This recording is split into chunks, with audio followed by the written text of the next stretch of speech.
I really like Matt Reeves and his setup for it. I mean, it's an interesting direction. I don't think it's something from the comics which hasn't been really explored yet. Yeah, it's kind of crazy shoes to fill. I mean, it's interesting what the different directions you can take with it, and that kind of, for in some ways quite a specific character, there's actually quite a lot of leeway. I mean, when you look at the different tones of all these movies, I mean, and the TV shows, I mean, you can do quite a lot with it.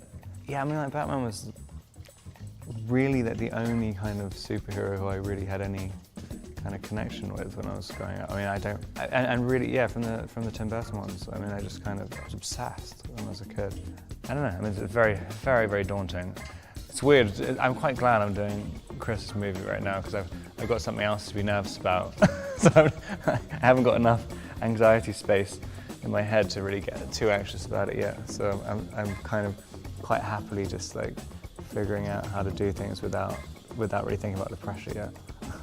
Where were you when you learned that you were going to be cast as the next Batman? I think my first day with Chris Nolan, which is pretty insane. That is, I'm not allowed to really talk about anything, but he's the best. Like, he's the best, and like, it's kind of, I mean, it's definitely unlike anything I've ever worked on. I literally started the year without a job. I'm like, oh, okay, we're for a year now.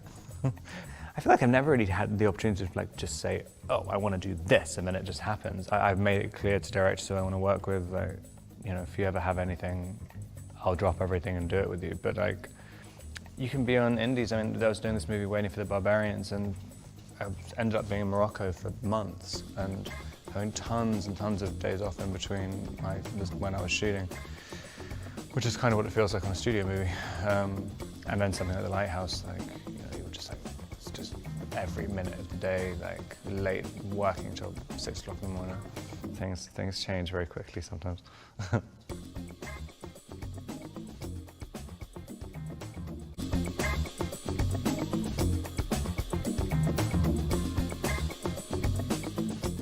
I'd met with Robert on 2 or maybe 3 other things. They just hadn't kind of materialized yet. And I think I kept saying to Robert, I just want to do whatever you have that's the strangest thing you can possibly find. And he came back to me a few months later with The Lighthouse, which as soon as I read it, I was like, wow, this is very strange. Very strange, correct. How long have we been on this rock? 5 weeks? 2 days? Help me to recollect. We were rehearsing in Halifax in Nova Scotia, but I've never really rehearsed. It was funny just doing a two-hander. I mean, and Willem is very much from like theatre background, loves rehearsing, so it was kind of, it's a funny little tension. And I remember doing press in Cannes. I thought we'd rehearse for 3 weeks, and Robert told me like, we rehearsed for 5 days. Like, what are you talking about? So I think it really took its toll on me. When you were on that Cape Foreshoe where we shot it, it's just really, really beautiful. I think you call it bluff, but there was nothing there at all. And if you were walking past, I mean, it looked like the most, you'd have absolutely no idea that it was a fake lighthouse, and it was absolutely stunning production design. But yeah, everything was built, and everything was period correct as well. Even the cutlery was authentic lighthouse cutlery from the 1880s or something. Which like Robert was obsessed with finding all that kind of stuff. I think he'd got all off eBay or something. Just looking to earn a living, just like any man. Starting new. On the run.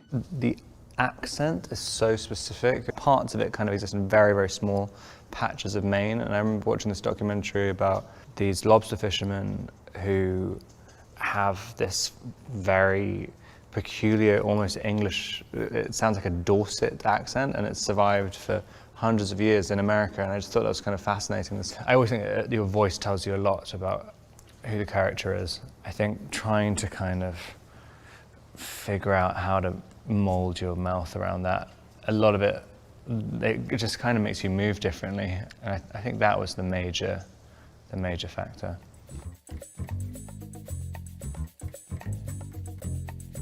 What did I learn about mermaids?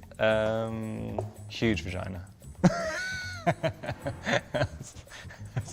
shockingly large. Definitely when the reveal of the mermaid genitalia. Oh god, that's a bit of a giveaway, isn't it?